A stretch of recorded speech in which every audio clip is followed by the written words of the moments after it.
আসসালামু আলাইকুম প্রিয় ষষ্ঠ থেকে নবম শ্রেণীর শিক্ষার্থীরা, তোমরা যারা আনন্দ স্টাডি এই চ্যানেলে নতুন অবশ্যই চ্যানেলটি সাবস্ক্রাইব করে সাথে থাকবা, আর যারা করেছো তাদেরকে অসংখ্য ধন্যবাদ।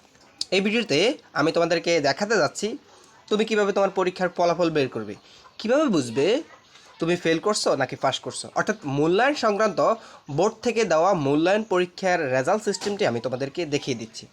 প্রিয় শিক্ষার্থীরা, নতুন কারিকুলামে তোমাদের ষষ্ঠ থেকে নবম শ্রেণীর শিক্ষার্থীদের 7টি ক্যাটাগরিতে মূল্যায়ন করা হবে। প্রথমটি হচ্ছে প্রারম্ভিক, দ্বিতীয়টি বিকাশমান, তৃতীয়টি অনুসন্ধানী এবং চতুর্থটি সক্রিয়, অগ্রগামী, অর্জনমুখী এবং সর্বোচ্চ স্তর হচ্ছে অনন্য। অর্থাৎ 7টি ক্যাটাগরির মধ্যে তোমাকে মূল্যায়ন করা হবে। এখন আমি তোমাদের যদি মার্কস বিভাজন করে দেখাই তাহলে তোমরা বুঝতে পারবা। এটা শুধুমাত্র ষষ্ঠ থেকে নবম শ্রেণীর শিক্ষার্থীদের নতুন কারিকুলামে প্রযোজ্য।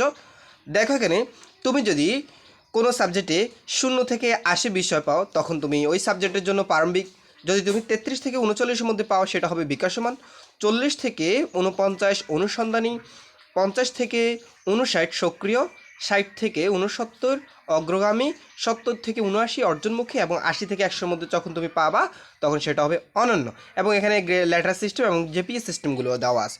তো প্রিয় শিক্ষার্থীরা, এখন প্রশ্ন হচ্ছে তাহলে সবগুলো সাবজেক্ট থেকে কিভাবে এগুলো এই যে অনন্য এরপর পার্সেন্টেজ কীভাবে নির্ণয় করবে। এই যে এখানে একটা সূত্র ব্যবহার করা হয়েছে, এই সূত্র ব্যবহার করে বোর্ড থেকে তারা এভাবে এটা নির্ণয় করবে। তো এটা মূলত এখন প্রযুক্তির সাহায্যে অ্যাপসের মাধ্যমে করা হয়।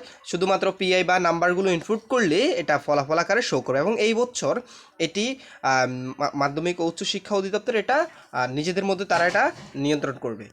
তোমাদের মূল্যায়ন পরীক্ষার রেজাল্টগুলো তো স্যাররা যখন নৈপুণ্য অ্যাপের মধ্যে সাবমিট করবে, দেন এটা বোর্ড থেকেই কিন্তু এটা সরাসরি তারা এই ফলাফলটা বের করে তোমাদের শিক্ষক যে নৈপুণ্য অ্যাপ সেখানে পাঠিয়ে দেবে। তো এটা শিক্ষকদের জন্য, এটা প্রবেশ করতে হলে একটা শিক্ষকের আইডি প্রয়োজন হয় এবং একটা পিন নাম্বার প্রয়োজন, যেটা শিক্ষার্থীরা ব্যবহার করতে পারবে না। ঠিক আছে, সো তোমরা এটা ইনস্টল করার দরকার নেই, এটা শিক্ষকদের জন্য। এবং শিক্ষক তখন তোমাদেরকে এটা জানিয়ে দিবে যে তুমি কতটুকু, তুমি কি অগ্রগামী না অর্জনমুখী না সক্রিয় না অনুসন্ধানী এবং শতকরায় কত নাম্বার পার্সেন্টেজ, সেই বিষয়টি এখানে দেখিয়ে দেওয়া হবে। তো দেখো প্রিয় শিক্ষার্থীরা, এখন তোমাকে বুঝতে হবে যে এখান থেকে 7টি ক্যাটাগরির মধ্যে কোনটি ফেল এবং কোনটি পাস। প্রশ্ন হচ্ছে এটি। এখন আমি যদি তোমাদেরকে দেখাতে চাই, এখান থেকে এখানে সর্বনিম্ন স্তর যেটি প্রারম্ভিক, এটা হচ্ছে তোমাদের ফেল, আর বাকি সবগুলো হচ্ছে তোমাদের পাস মার্ক।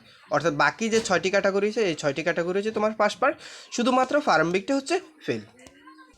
এবং এখানে পারদর্শিতার জন্য এখানে একটা চক দেওয়া আছে যেগুলো অ্যাপসের মাধ্যমে করা হবে। সো প্রিয় শিক্ষার্থীরা, এই ছিল তোমাদের মূল্যায়ন সংক্রান্ত অর্থাৎ রেজাল্টের যে সিস্টেমটি। অবশেষে তোমাদের সবার কাছে জানতে চাইব তোমরা কে কোন শ্রেণীতে পড়ো, তোমাদের মূল্যায়ন পরীক্ষা কেমন হয়েছে, আমার ক্লাসগুলো তোমার কাছে কেমন লাগে, অথবা তোমার যে কোনো মতামত পরামর্শ অবশ্যই কমেন্ট করে জানিয়ে দাও। শিক্ষার্থীরা, শিক্ষা সংক্রান্ত যাবতীয় তথ্য নিয়ে আমি তোমাদের সাথে আছি। তোমরাও চ্যানেলটি সাবস্ক্রাইব করে আমার পাশে থাকিও। ধন্যবাদ সবাইকে।